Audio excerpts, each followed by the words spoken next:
प्रिय छात्र छात्राओं, कैसे हैं। मैं डॉक्टर धर्मेंद्र कुमाराम, सहायक प्राचार्य इतिहास, लक्ष्मी नारायण, रामेश्वर संस्कृत महाविद्यालय, जयदेव पट्टी, दरभंगा।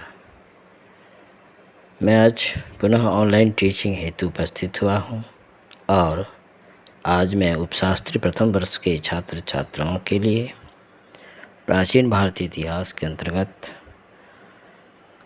गुप्त वंश के प्रमुख शासकों में, गुप्त साम्राज्य के प्रमुख शासकों में रामगुप्त, चंद्रगुप्त द्वितीय, कुमारगुप्त प्रथम तथा स्कंदगुप्त की चर्चा हम लोग संक्षिप्त में करेंगे। बच्चों, इससे पूर्व के क्लास में हम लोगों ने जाना कि गुप्तकालीन इतिहास के जानने के पुरातात्विक स्रोतों में विभिन्न गुप्तकालीन शासकों के अभिलेख तथा साहित्यिक स्रोतों में वायु पुराण, मुद्रा विशाखदत्त की मुद्रा राक्षस, शूद्रक के मृच्छकटिकम, वात्सायन के कामसूत्र, महाकवि कालिदास के कई ग्रंथ, जिसके आधार पर हम लोगों ने गुप्तकालीन इतिहास के जानने का प्रयास किया। साथ ही चंद्रगुप्त प्रथम, जो गुप्त वंश के वास्तविक संस्थापक माने जाते हैं, वैसे तो गुप्त वंश के संस्थापक श्रीगुप्त को माना जाता है, लेकिन वास्तविक रूप से गुप्त वंश के स्थापना चंद्रगुप्त प्रथम ने की थी। चंद्रगुप्त प्रथम, उसके पश्चात समुद्रगुप्त,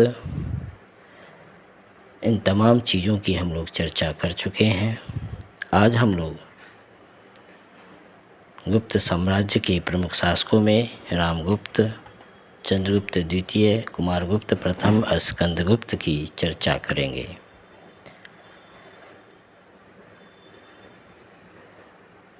समुद्रगुप्त की मृत्यु के पश्चात गुप्त साम्राज्य का शासक उसके पुत्र रामगुप्त बने, लेकिन रामगुप्त एक कमज़ोर, अयोग्य व कायर राजा था,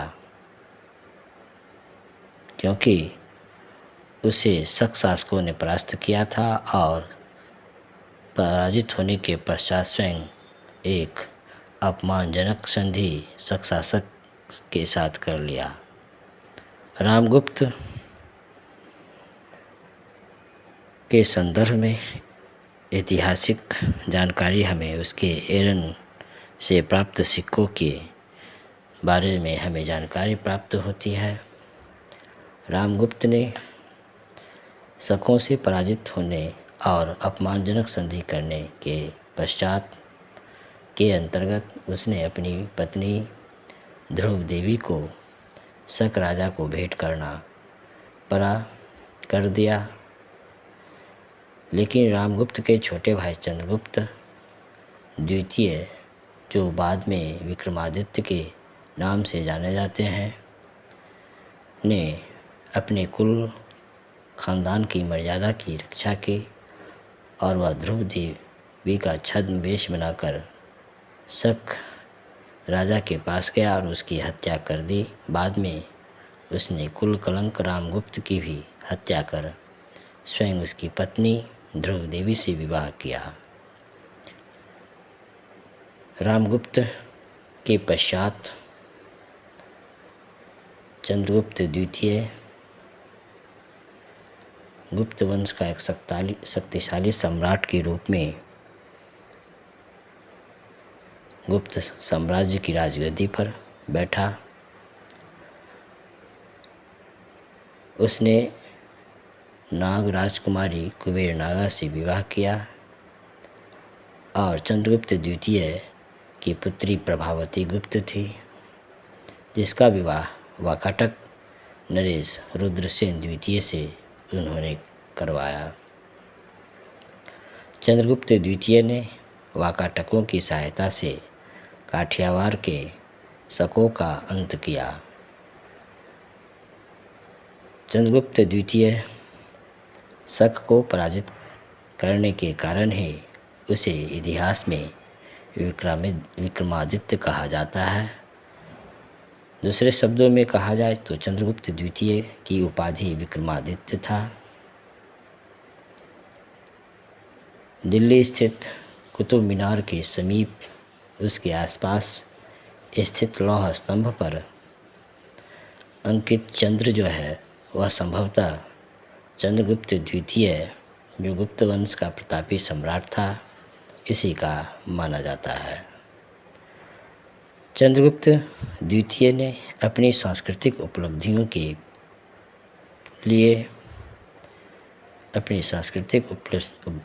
के लिए जाने जाते थे, प्रसिद्ध थे। चंद्रगुप्त द्वितीय के दरबार में मध्यकालीन महान सम्राट अकबर के दरबार की भांति जो नवरत्न हुआ करते थे, चंद्रगुप्त द्वितीय के दरबार में भी नवरत्न हुआ करते थे और ये नवरत्न थे शंकु, छपनक, घटकरपर, बेताल भट्ट, वराह मिहिर, वरुचि, कालिदास, अमर सिंह, धन्वंतरी।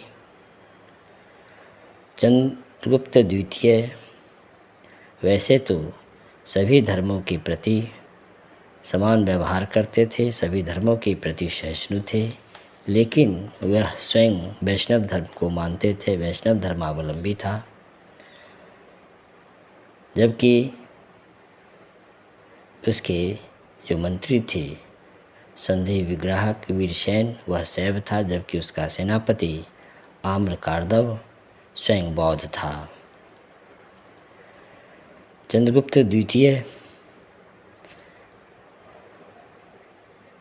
के समय गुप्त साम्राज्य की दो राजधानियां हुआ करती थी, एक पाटलिपुत्र और दूसरी उज्जैनी। चंद्रगुप्त द्वितीय के समय में ही के शासनकाल में ही प्रसिद्ध जो चीनी यात्री था फाहियान वह भारत आया था और यह चीनी यात्री फाहियान 399 से 414 ईस्वी तक भारत में रहा और भारत के विभिन्न भागों में भ्रमण किया। प्रसिद्ध चीनी यात्री फाहियान के यात्रा वृत्तांत से हमें इस समय की इतिहास की कई जानकारियाँ हमें प्राप्त होती है। तो बच्चों, आज हम लोग रामगुप्त और चंद्रगुप्त द्वितीय जिसे विक्रमादित्य भी कहा जाता है, इन दोनों गुप्त सम्राटों के संदर्भ में हम लोग संक्षिप्त में चर्चा की। धन्यवाद।